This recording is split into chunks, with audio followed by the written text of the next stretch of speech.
ফেলে দেওয়া ভাতের ফ্যান দিয়ে এত সুন্দর পাঁপড় বানানো যায় সেটা এই ভিডিওটা দেখলেই জানতে পারবেন।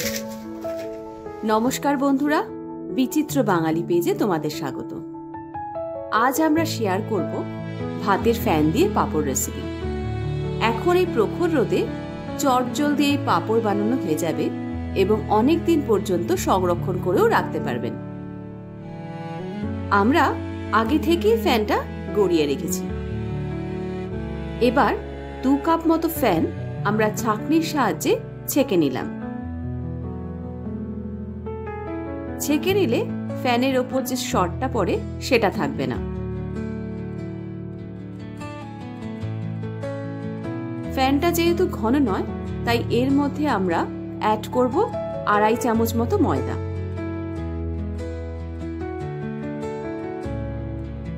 এরপর এতে অ্যাড করলাম ধনেপাতা। এরপর অ্যাড করলাম সামান্য চিলি ফ্লেক্স ও 1 চামচ মতো জোয়ান ও স্বাদ মতো নুন। আমরা যে ধনেপাতা, চিলি ফ্লেক্স, জোয়ান এগুলো অ্যাড করলাম, এগুলো অপশনাল। চাইলে আপনারা কারি পাতা ও গোটা জিরে দিতে পারেন। এবার আমরা ভালোভাবে ফ্যানের সাথে ময়দা মিশিয়ে নেব। আমরা ময়দাটা ফ্যানের সাথে মিশিয়ে নিয়েছি আর থিকনেসটা ঠিক এই রকম রেখেছি। এবার এর মধ্যে মিশিয়ে দেব 1 চিমটে মতো খাবার সোডা। এতে পাঁপড়টা সুন্দরভাবে ফুলবে।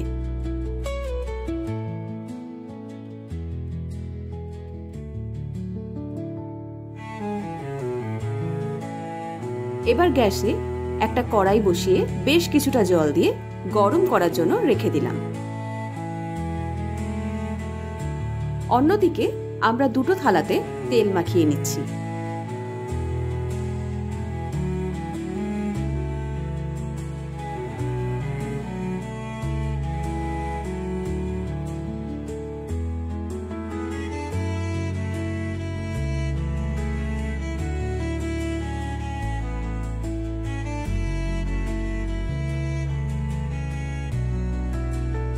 এবার আমরা ফ্যানের ব্যাটারটা থালার মধ্যে হাতার সাহায্যে দিয়ে দিলাম। এবার এটাকে ভালোভাবে ছড়িয়ে দেব। আরেকটু ব্যাটার লাগবে, কারণ আমরা বড় থালাতে করছি।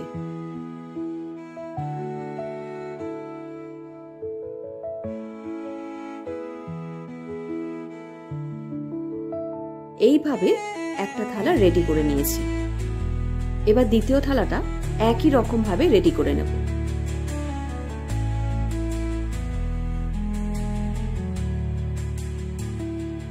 দেখুন, দুটো থালাই রেডি হয়ে গেছে।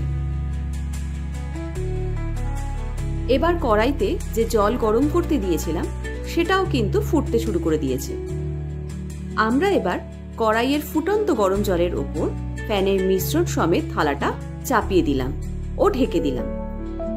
এইভাবে 45 সেকেন্ড কি 1 মিনিট রেখে আমরা এই থালাটাকে তুলে নেব।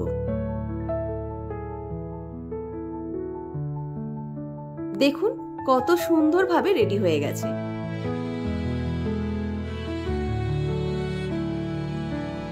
এবার দ্বিতীয় থালাটাও একই রকম ভাবে রেডি করে নিয়ে ঠান্ডা করার জন্য রেখে নিলাম।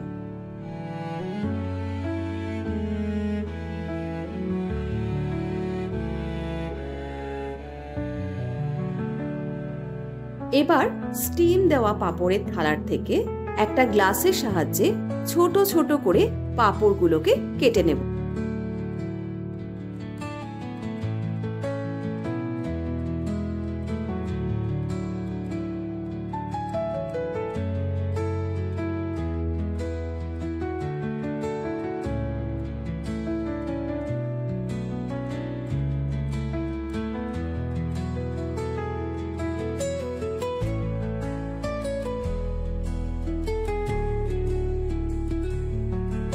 এবার চামচের পিছনটা দিয়ে গোল অংশগুলো আমরা তুলে নিচ্ছি।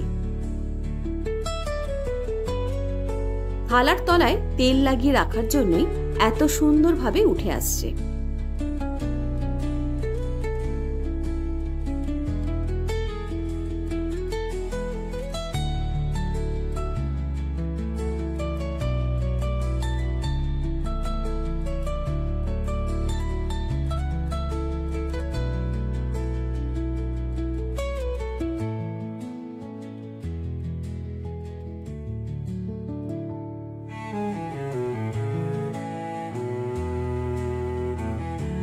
অপর থালা থেকেও একইভাবে তুলে নিলাম।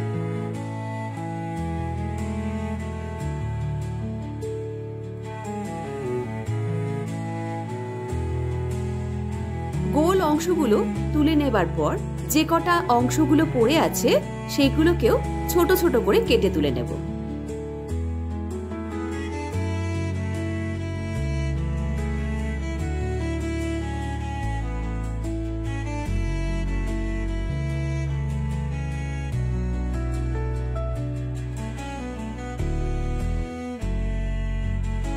ভাতের ফ্যান দিয়ে খুব সহজেই শেপ করা পাঁপড়গুলোকে তুলে এবার রোদ্রে রাখলাম।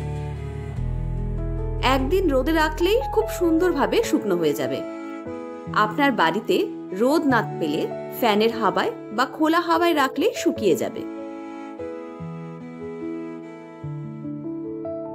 2 দিন ভালোভাবে রোদ খাওয়ানোর ফলে পাঁপড়গুলো ভালো করে শুকনো হয়ে গেছে। পাঁপড় যত শুকনো হবে তত সুন্দরভাবে ভাজা যাবে। এটা অনেকদিন স্টোর করেও রাখা যাবে।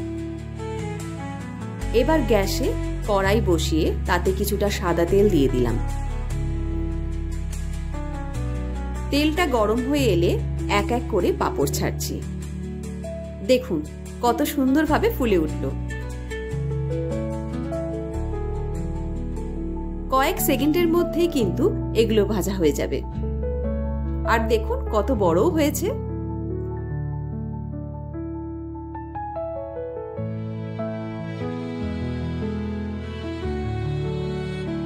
ফ্যানের পাঁপড়গুলো ভাজার পর দেখতেও কিন্তু খুব সুন্দর হয়েছে। ব্যাস, খুব সহজেই খুব কম সময়ে হাতের ফেলে দেওয়া ফ্যান দিয়ে বানিয়ে নিলাম পাঁপড়। এবার দেখুন পাঁপড়গুলো কতটা মুচমুচে, সঙ্গে সঙ্গে গুঁড়ো হয়ে গেল। খেতেও হবে টেস্টি। এবার ডাল ভাত, বিকেলের চা মুড়ির সাথে খেতে পারেন এই পাঁপড়। আপনাদের যদি এই রেসিপিটা ভালো লাগে তাহলে সবার সাথে শেয়ার করে দেবেন। নতুন বন্ধুরা ইউটিউব চ্যানেল ও ফেসবুক পেজটিকে সাবস্ক্রাইব ও লাইক করে আমাদের পাশে থাকবেন। আজকের মতো এতটুকুই। দেখা হবে পরের কোনো ভিডিওতে।